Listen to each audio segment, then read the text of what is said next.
Good morning. I'd like to call to order the council meeting of November 24th, 2020. We have an agenda before us. Are there any additions to the agenda? I have two, and they're really short. Under council and committee reports, 11.4 will be a Kneehill Housing report. 11.5 will be the Horseshoe Canyon Task Force updates from our meeting yesterday. Jerry. Yes, I would like to add a verbal on Aqua 7 meeting. Okay, 11.6, Aqua 7. Anyone else? Okay. Councillor Christie. I'll move the agenda as amended. Thank you. All in favor? Carried. We have the regular council meeting minutes of November 10th. We've taken a peek through that already. Any discussion from the minutes? Councillor King. I'd make the motion to approve the November 10th regular council meeting minutes as presented. Thank you. All those in favor? Carried. So we have a delegation at 10, so we'll continue down our agenda to community services. 6.1.1. Good morning, Deanna.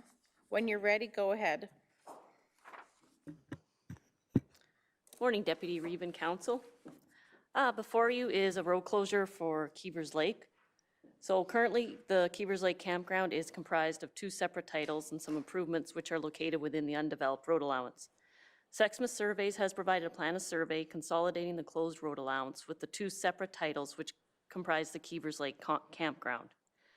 In April 2020, Council moved to direct administration to pursue the road closure and consolidation of the undeveloped road allowance with the Keivers Lake campground. Due to COVID-19 and the length of time required for the surveyor to get a copy of the original 1889 Lake Traverse from Ottawa, this is coming before Council today. Land titles did require a new survey of the current Keivers Lake shoreline in order to complete the plan of survey. Consolidating the road allowance and the two separate titles for the campground will bring the size of the campground to 7.14 hectares or 17.64 acres. A real property report has been completed. The measurements confirm that the campground office will not meet side and front property line setbacks. Once the road closure is completed, an application will be presented to the MPC for a variance to the Land Use Bylaw 1808. So administration is recommending Council move first reading of Bylaw 1828 to pursue the road closure of the road allowance between northwest of 30-3125 and the northeast of 25-3126, lying north of Keivers Lake, legally known as Lake Number 2. And Council move a public hearing to be set for January 12th, 2021 at 10 a.m. as per Section 22 and 230 of the Municipal Government Act. Thank you, Deanna. Any questions for Deanna? Nope, seeing none. We can move on to a motion if anyone's up to it. Reeve Whitstock, please. I would move that council give first reading to bylaw 1829, that being the bylaw for the road closure of the road allowance between the northwest of 30-31-25 west of the 4th and the northeast 25-31-26 west of the 4th, lying north of Keivers Lake, legally known as Lake Number 2. How's that fit with you there, Councillor Number 2? Councillor Number 2 is not here yet. He will be here shortly. Oh, okay, darn. Okay, any discussion on the motion?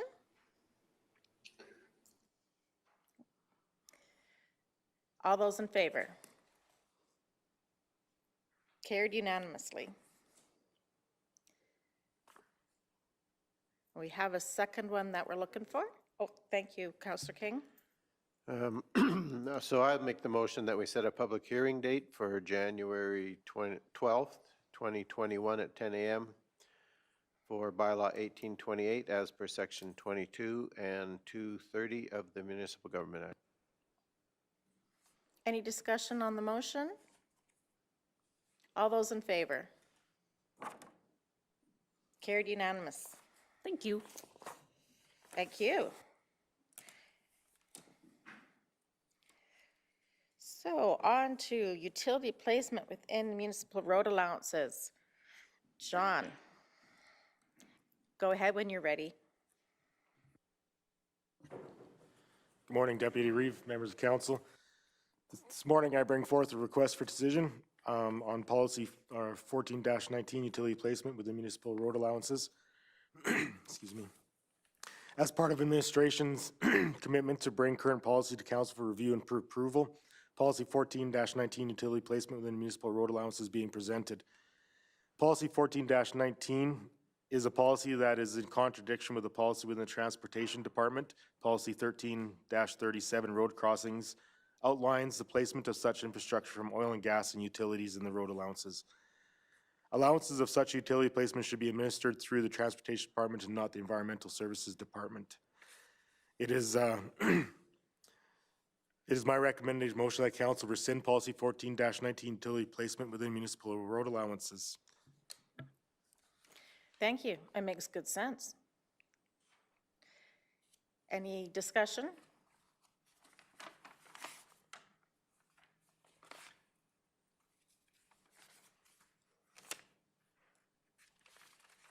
Go ahead. Councillor King. So I'll make the motion that we rescind policy 14-9 utility placement within municipal road allowances. Thank you. And we get to hear from you again, John, whenever you're ready. Oh, gosh. Excuse me, we have to vote. Everyone in favor of the motion? Carried unanimous. Now, John, I'm ready. Thanks, Deputy Reeve. So once again, as part of administration's commitment to bring current policies to council for review and approval, policy 14-15, increased water volume is being presented. Policy 14-15 is a policy that is intended to allow ratepayers of Kneehill County that have a water connection or the potential to have a water connection, the ability to apply for a water service greater than the potential maximum of 4 imperial gallons per minute at 40 psi, which is our standard service. The policy has been reviewed by administration and no changes have been made to the policy. The policy is being recommended to stay unchanged. A few key purposes of the policy: it will allow a potential flow of 8 imperial gallons per minute. A water model must still be completed. Council approval will still be required after the water model is completed. And it's stipulated that if the increased flows negatively impact systems in the future, that the increased flow can be rescinded by the county at such time. The recommended motion to council is that council approve policy 14-15, increased water volume as presented. Thank you. Any discussion? Welcome, Councillor Keiver. Reeve Woodstock. Councillor number 2. Go ahead, Reeve Woodstock. Okay, thank you, Madam Chair. John, the only thing we have for increased water volume is this particular policy, correct? We don't have one for industrial water users? No, Or we just commercial? have, sorry, through the Deputy Reeve, we just have this one policy for the residential connections. Okay, but commercial users occasionally are, for their business plan to work, they actually are required to use municipal water, and sometimes that 4 gallons a minute is insufficient. So for them to continue operating as a business within the county, if they were to lose, and it's pretty vague about losing it, but regardless of if they were to lose some capacity on the line, they may not be able to continue with the operation if they're cut back to the 4 gallons a minute. I'm just throwing that out there. I don't foresee that happening, but I think we should keep in mind that, and there are some ag businesses also that are specifically getting more water because that's what the kind of quality of water that they need. I don't know any, this is where I'm going. Thank you. Do you have any thoughts to add to that, John? To the Deputy Reeve, I guess the only thing I can add to that is that if that comes to play and council wants to look at the industrial users, then we have to look at the infrastructure that's already in place in on those systems, right?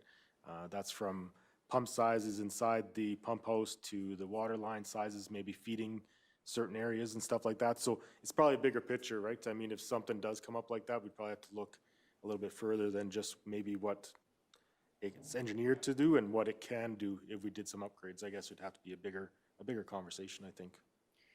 Thank you. Yeah, I just wanted to throw that out there just for us to consider it down the road. I'm not looking to make any changes to the policy at the present time by any means, but there are going to be times, and who knows when that'll happen, but there will be times when we'll have to consider something like that, because we don't want to draw business into the county and then have them not be able to do business because we cut back on their water volumes that they specifically require to keep that business operational, I guess is where I'm going with it. So anyway, I just wanted to throw that out there and keep it on everybody's horizon, and maybe we can have a discussion sometime in a committee of the whole or whatever. It's whatever council wants to do, but I was thinking about it the other day. I must be bored here, but regardless of, thank you. Thank you, Reeve Woodstock. I think that's a good thing to have a conversation about. Councillor Christie. I guess my question, the water model study would give us an indication whether that would affect anybody else on that line, is that right? Through Deputy Reeve, yeah, that's correct. That's what the model's purpose is for, is to identify any areas that would start losing pressure or that sort of thing within the line. So, yeah, that's what it's there to identify. Excellent. Councillor King. I guess it's more of a comment than a question, and sort of in response to Reeve Whitstock's comment.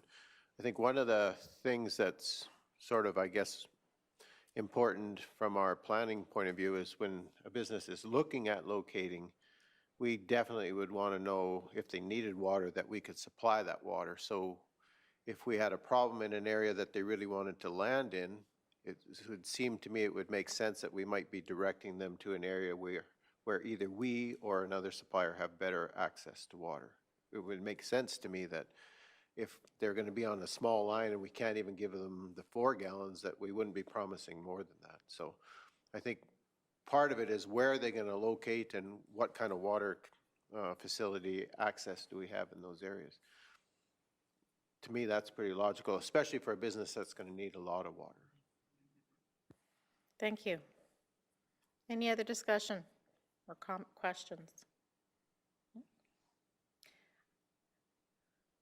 So what would council like to do with this request?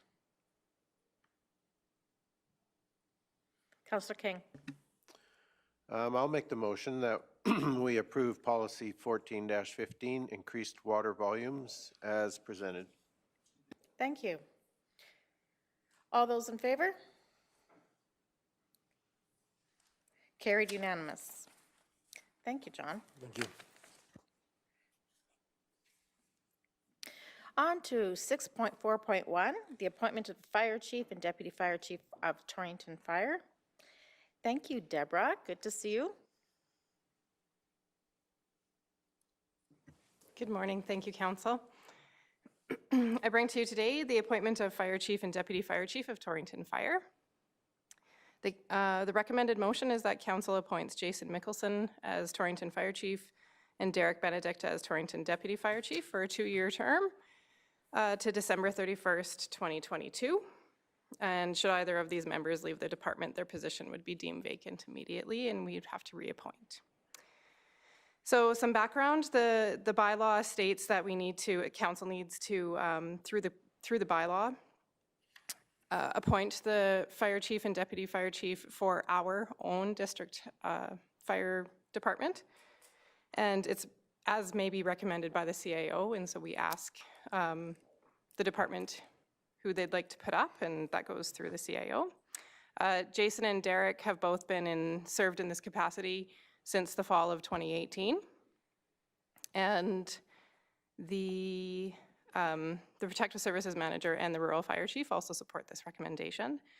And the financial implications, the Torrington Fire Chief and the Deputy Fire Chief both receive honorariums, and that's already budgeted through the normal operation budget.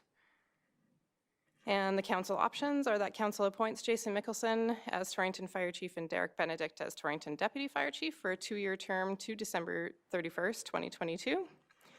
Or that council recommends administration to complete more research on other options. Thank you. Any questions for Deborah? No? Okay, what are your wishes with this?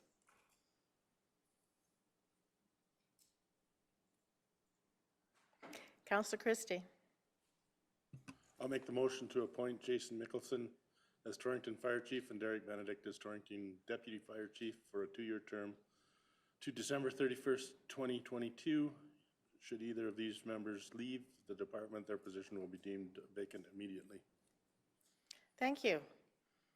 Any discussion on the motion? Okay, we have a motion. All in favor? Opposed?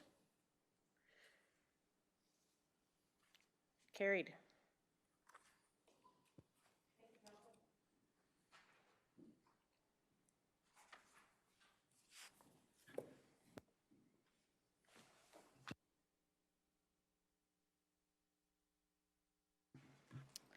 Wow, we're moving along pretty fast here.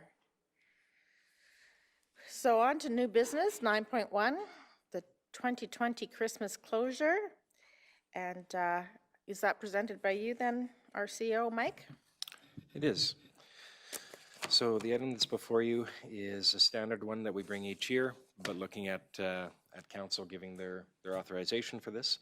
So under the county's HR policy, there's a number of general holidays that employees receive.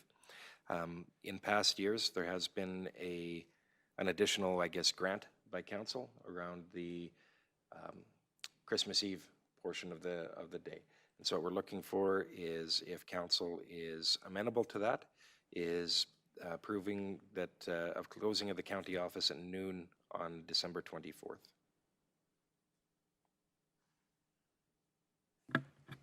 Thank you. Any questions for Mike?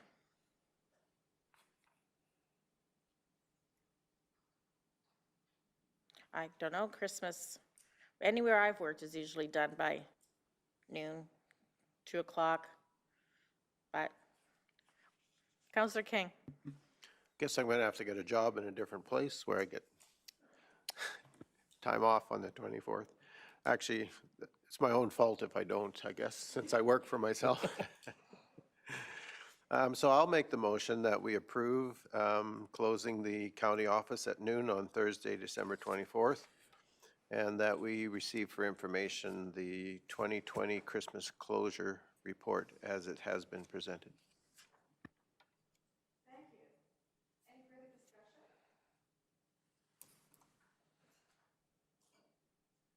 Okay, we'll vote on the motion. All those in favor? Opposed? Sorry, Debbie, I'm sorry, Debbie. I had my mic off. Were you for or opposed?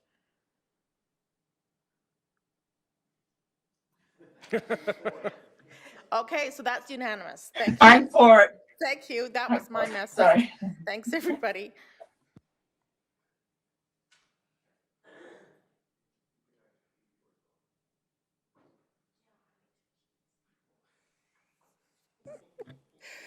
Okay.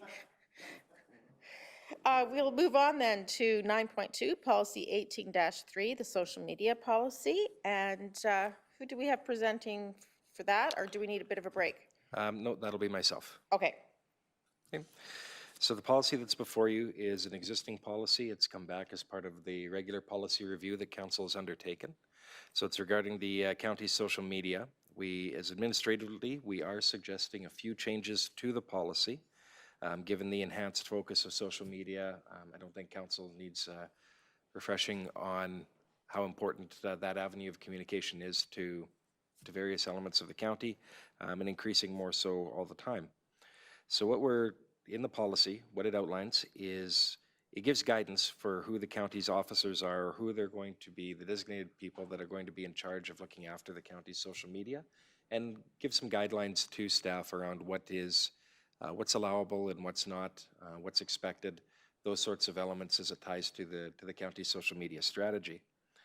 So a couple of things that we're recommending in this that are new is that we want some, I shouldn't say they're new, they're clarifications in some regards, is around how we treat posts that come in on our social media, in terms of what we're, having some guidelines around what we'll delete and what we won't.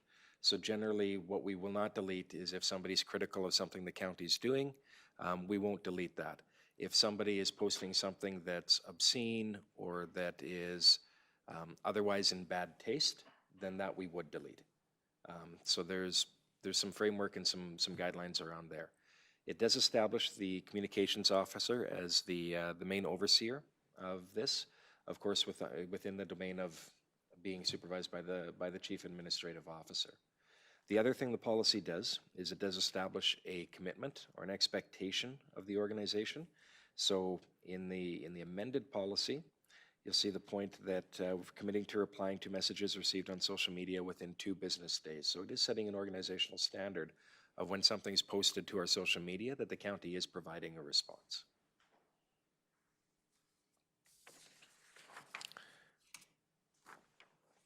Thank you, Mike. Any discussion or questions?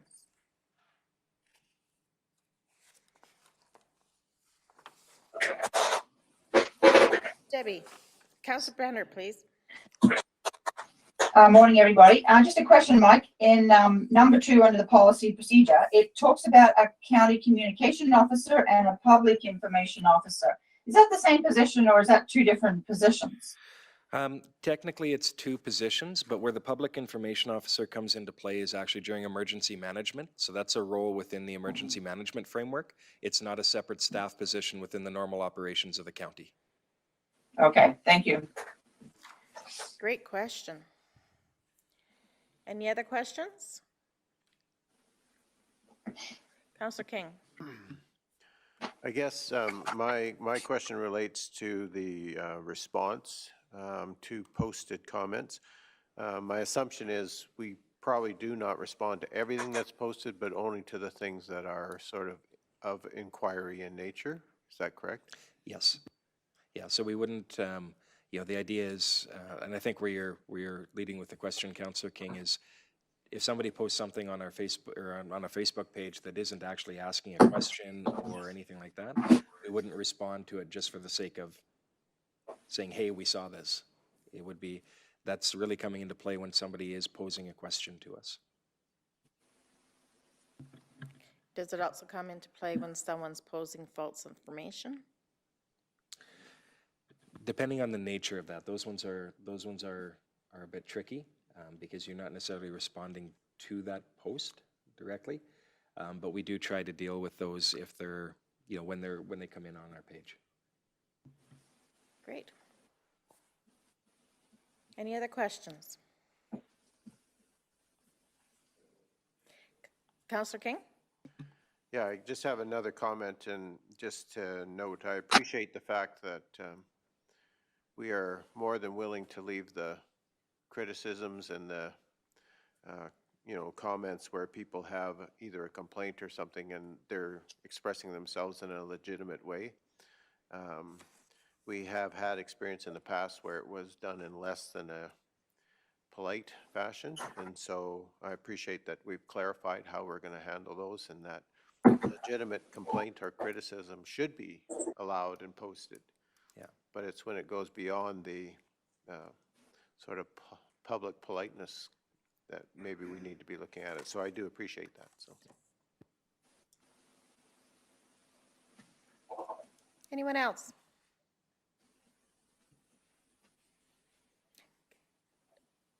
Reeve Whitstock. Thanks, Madam Chair. I do appreciate the updated policy. I think it is important that we do leave or don't leave inappropriate or vulgar stuff on our site. And with that, I would move the council approve policy 18-3 social media policy as presented. Thank you, Jerry. Any discussion? Okay, I'll call all those in favor. Unanimously carried. Thank you.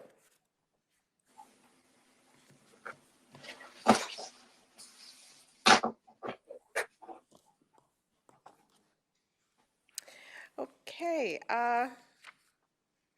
should we keep going or take a bit of a break? Keep going? Break?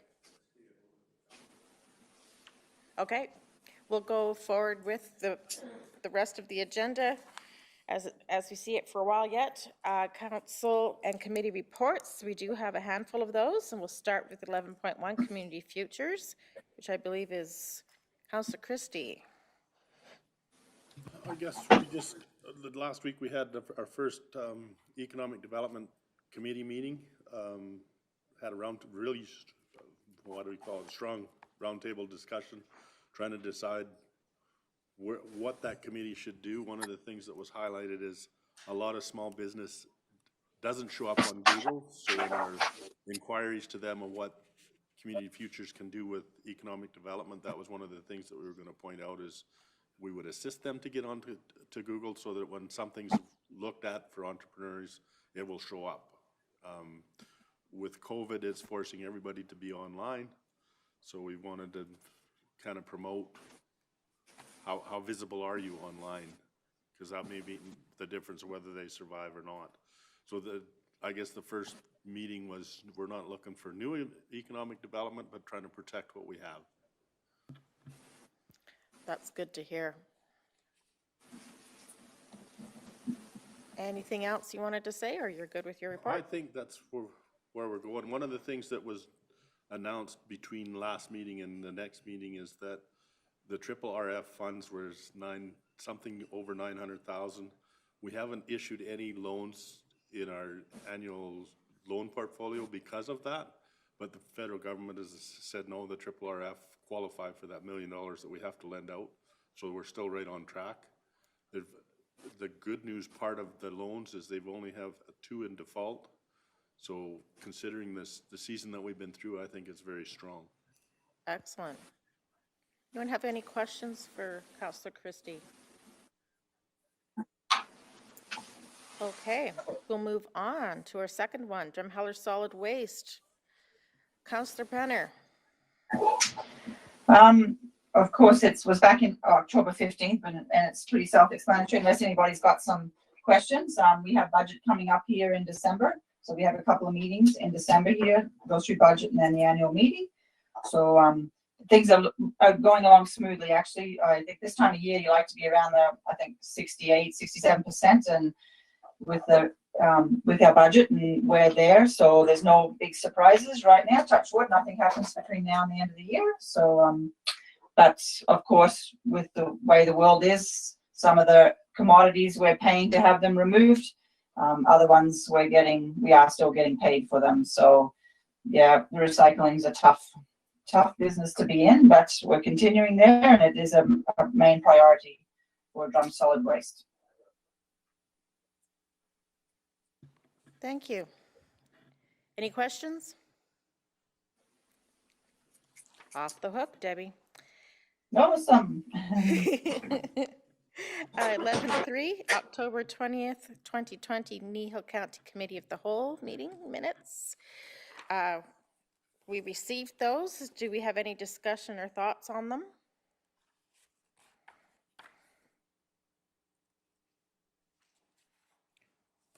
Well, tickety-boo. We're either really, really smart or something. On to 11.4, Kneehill Housing, which is a report that I'd like to give. We had our Kneehill Housing meeting just last week. It was where we also reorganize our chair and so forth, and we continued to have Flo as our chairperson. There's no change there after votes. We had, the CEO had applied for the grant that was available through the Alberta government for all COVID expenses, and we qualified for the full 100% amount that was available.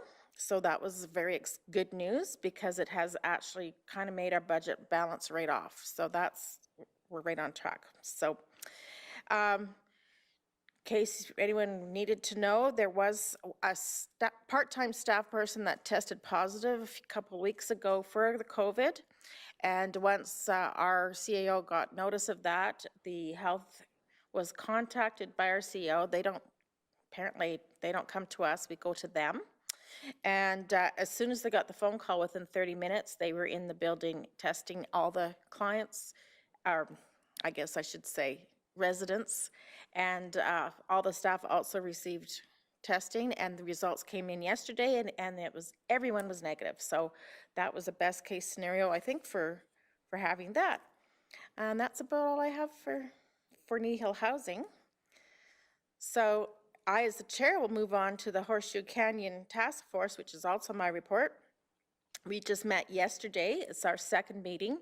Our first meeting was basically just an introductory meeting to get familiar with how the programming would work, how we work with Zoom to make this meeting a good meeting. So it was short and sweet, and we got into the meat of what we're doing this just yesterday.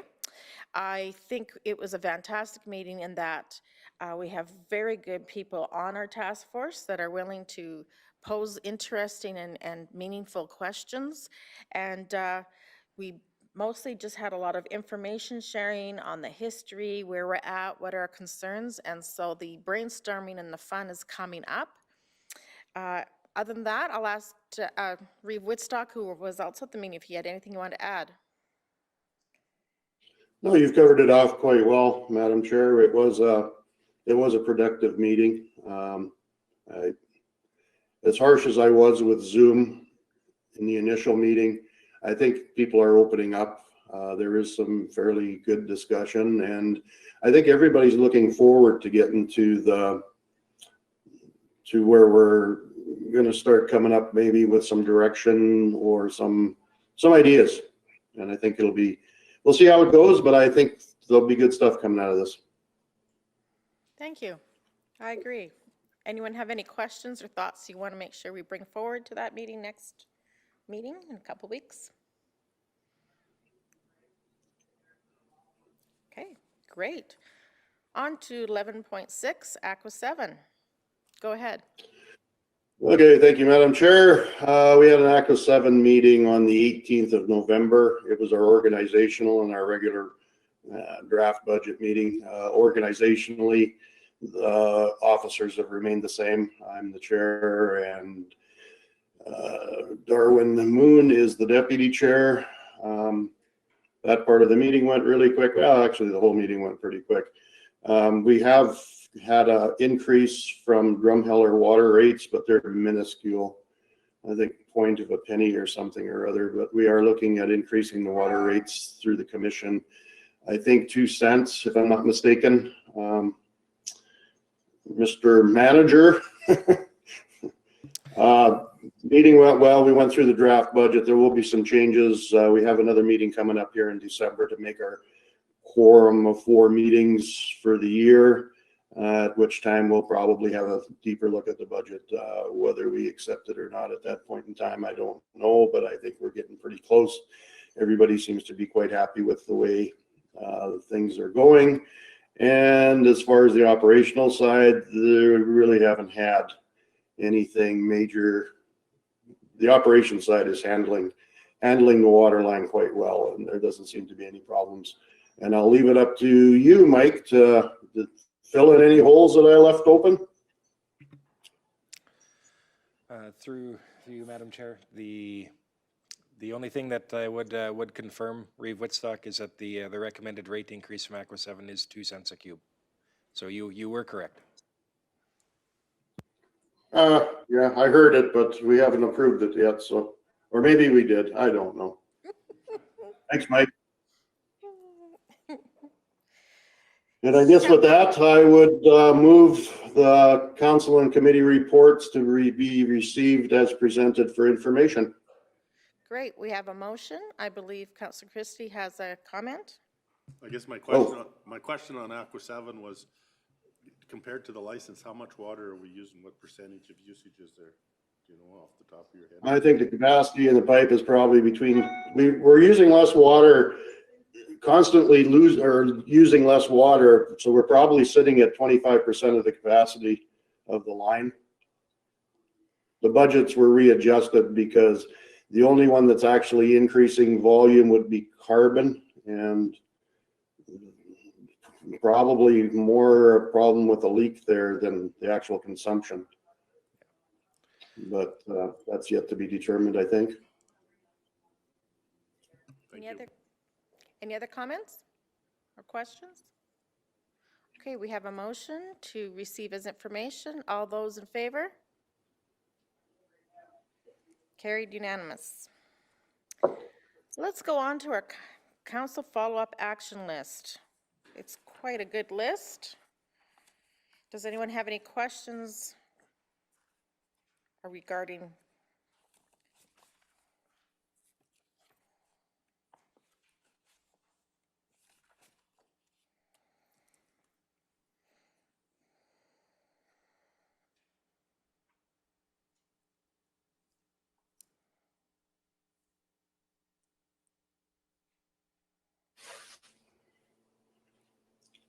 Councillor, Reeve Woodstock.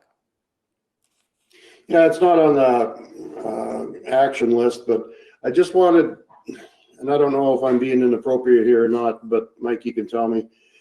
The tender sale that we had, have we disposed of the equipment that we had up there, or are we still in the process of dealing with some of that? Reeve Woodstock, you're talking about the, like the tractors and the trucks and that, that sale? Yeah, so some of that equipment was sold through that process. Some of it, the equipment was not sold. It was far below, some of the bids we got on various pieces were far below the reserve set. So with those other pieces, depending on the piece itself, we've adopted different strategies.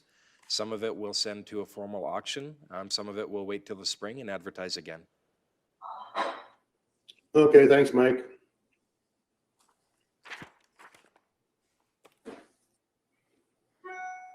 Anyone else have any thoughts?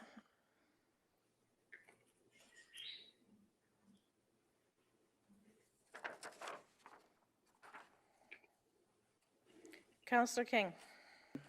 I'd make the motion to receive the council follow-up action list as presented for information. Great, we have a motion to receive as information. All those in favor? Carried. I will call for a recess.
we are going to our agenda item number 3.1, Junior Achievement, and we have our guest Melanie here.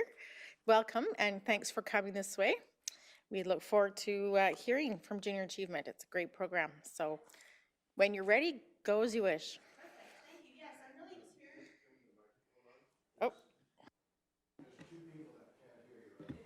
here. Oh. Somebody very warm. I wish I was where that warmth is, but at least it was nice, clear roads today. I'm here. My name is Melanie. I work with Junior Achievement. I am the regional coordinator for Central Alberta. Recently, in August, I actually took over. So I used to just do kind of more Central Alberta, but now I also do East Central. So Kneehill County is now in my scope. And I'm here for 3 reasons, and that's awareness, volunteer recruitment if possible, and also to let you know about some funding opportunities we have for Kneehill County if you're interested. Awareness is the most important piece for us. We want to make sure that we're reaching as many students, as many kids as possible, that they're learning these key skills of financial literacy, entrepreneurship, and job readiness. So in Kneehill County, we currently are only in 3 different towns. We're in Linden, Horseshoe, and Three Hills.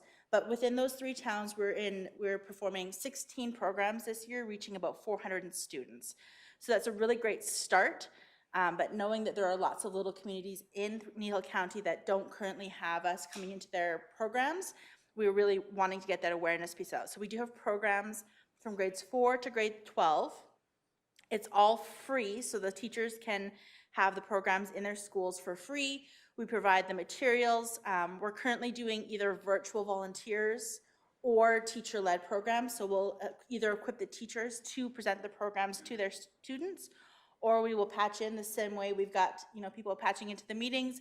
We can connect volunteers virtually just because of COVID-19. Normally, all of our programs are run by volunteers in the schools, but as you all know, the pandemic is shifting that a little bit.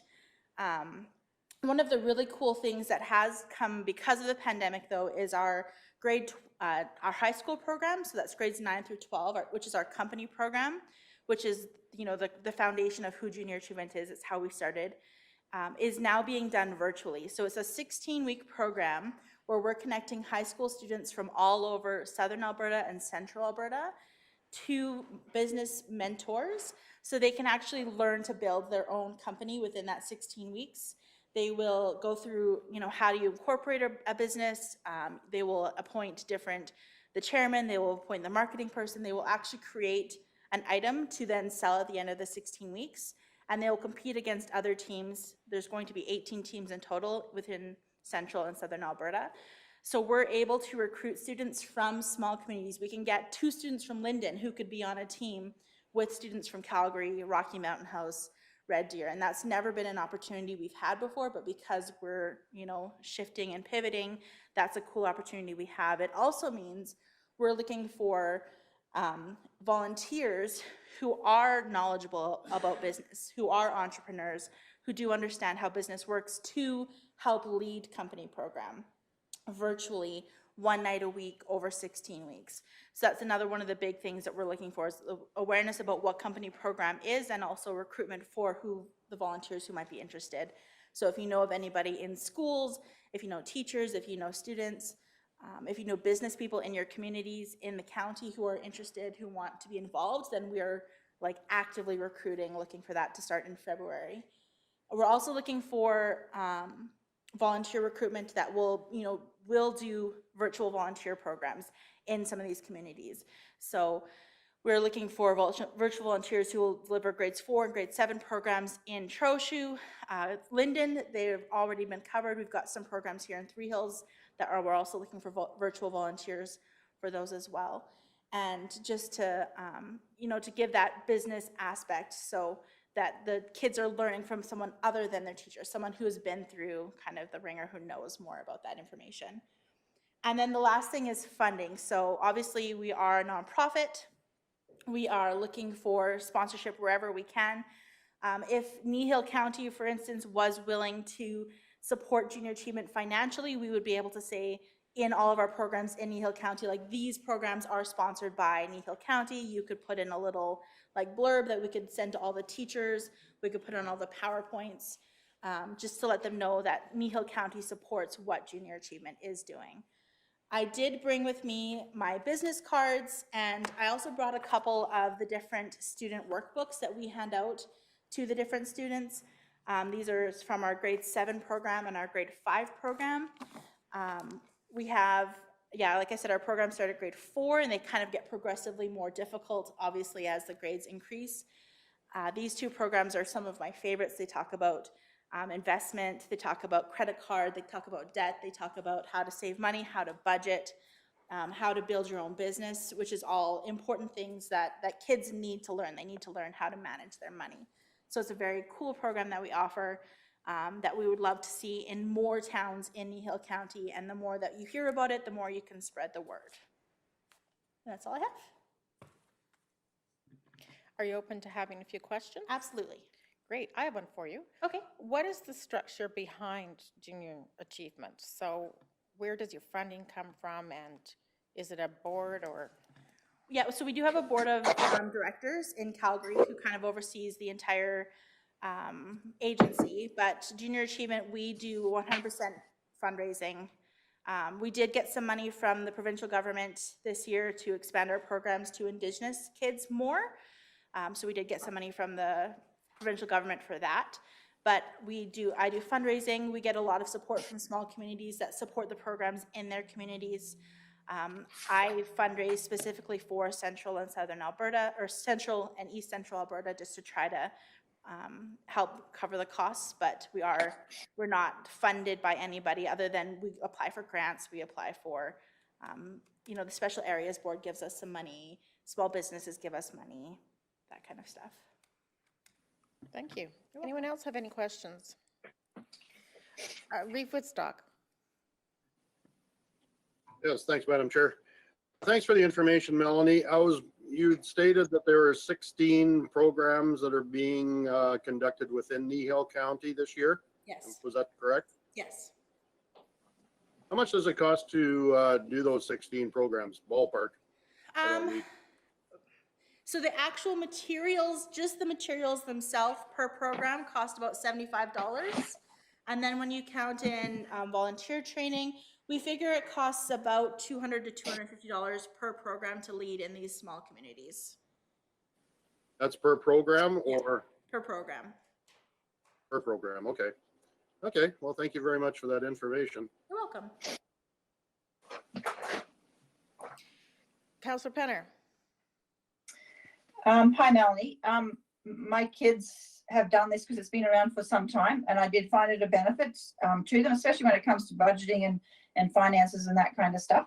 Now, I noticed you said there's only 3 schools within Kneehill County.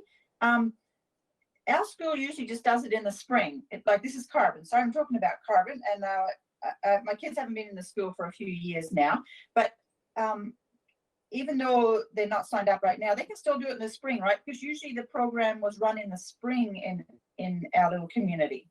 Yes, absolutely. We're still accepting registrations I can accept people to start presenting in December even, because November is pretty full and almost done. But I am still trying to reach out to schools, and we aren't there yet, but I would love, this is one of the reasons why I'm here. I'd love to have those connections. And because I am new to Kneehill County, teachers might not know my email address when I send them an email, when I invite them to register. But we are absolutely taking registrations in the spring, as well as, the fall or the winter for presentations and programs in the communities. Okay, no, thanks for that. And I know our bank volunteers with, I can't remember the exact which classrooms they go into, but they do go into the classrooms and do discuss the financing side of it. I'm sure it's all volunteerism. And I know of other members within the community that have gone into the classroom and volunteered as part of this program. And I find it a valuable program. Yes, we've got lots of banks that volunteer, and we love that because they can bring in so much information that, knowledge that the kids really learn from. So I do appreciate that you have done that and your kids have benefited from it. Anyone else? Councillor Keiver. You talked about different grade levels. Mm-hmm. Does a kid have to start at the beginning, or can he come in at the high level if he hasn't been in? That's a great question. No, our programs don't necessarily, you don't have to do one to do the next. So we often start in schools with our grade 7 program, our dollars with cents. Because, that's a middle school program.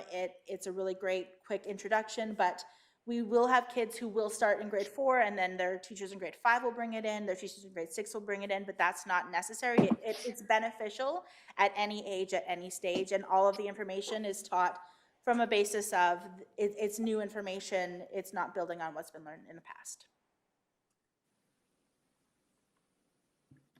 The other point towards Glenn there is some of our classrooms, we have multiple grades in one classroom. So some years, say the grade 4-5 might be exposed to the grade 4 one, or vice versa, might be exposed to the grade 5 program, but they are being exposed to it in those multi-grade classrooms. Thank you, Councillor Penner. Any other questions? I really appreciate the program. I've had kids who also benefited from it. I've also been connected to school in other ways that have shown what a great program it is. And I really appreciate that you came to tell us what's happening right now, because of course with COVID, there's always way more questions. Yes. And so thank you so much for your time. We really appreciate it. Thank you. I will just leave my business cards and these program materials here.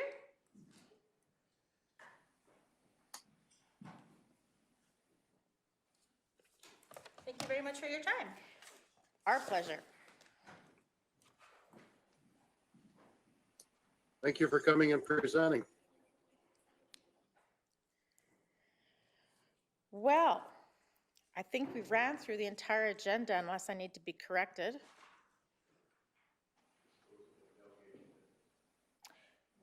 Yes, so number 10, thank you. We're here for the disposition of the junior achievement hearing process that we saw, the delegation. Anyone want to make comments or questions or anything around that? Reeve Woodstock, wanted to call you counselor. Oh, that's good. I need counseling. Anyway, the question's probably for Mike or somebody. I'm not sure. How much have we supported junior achievement in the past, and how much has the financial contribution been, if there has been one? So we have supported them in the past, and actually we do have funding in this and the proposed 2021 budget, and that's based on a prior council motion, and that amount is $3,000 per year. Okay, thanks, Mike. So that pretty much takes, well, doesn't really pay for all the programs, but regardless of, we're pretty close to paying for all the 16 programs at $200 a head. So, okay, thanks for the info. I'd say that's $200 of well-spent money. It's excellent. It's too bad it isn't mandatory, in my opinion, but. It's too bad that more teachers don't jump on the bandwagon. It's free literature, but once again, it's hard to find the volunteers to come into the classroom. And because I think the kids learn better from somebody from outside instead of the same person they see every day for all those hours at school. I think it absorbs more when it's a fresh face that's trying to teach it. So it's just a shame we just don't have more volunteers that can teach it. Good point. Councillor King. I guess I just had a question. She had mentioned that if we were to fund the program, that we'd be acknowledged in the material. We currently are funding the program, and I was wondering if we're being acknowledged in the material as a program supporter. I don't think it's critical from my point of view that we get that acknowledgement. I agree this is a valuable program, and you know, I'm not sure as our new coordinator that she's aware that we currently are funding them, because it sounded like they were looking for funding beginning now. Well, we currently have funding in place till 2021. So I guess I have a bit of a question about, you know, exactly what her request is in terms of today. I had the same thoughts. Thank you for bringing those forward.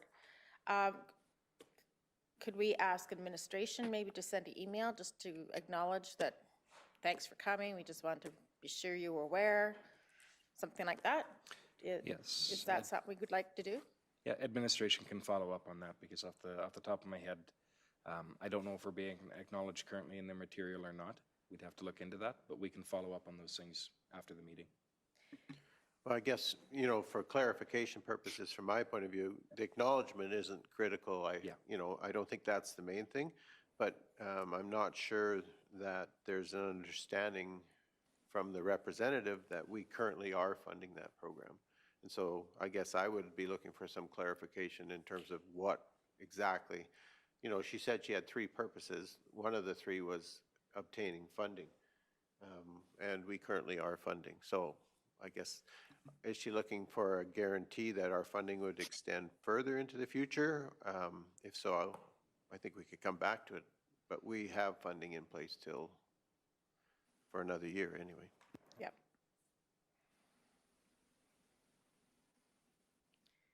Great. Anything else? All right, I will adjourn this meeting at 10:13. Need a motion, excuse me, I did that again. Yikers. Reeve Woodstock? Oh, that wasn't your hand? No, just, do we need a motion to accept the delegation for information? Yes, we do. I can make that motion. Thank you. I appreciate your help. We have a motion. All those in favor to accept it as information? Carried. I now close the meeting at 10:14. Hey, well, everybody have a great time down there. My GoFundMe page actually panned out. I got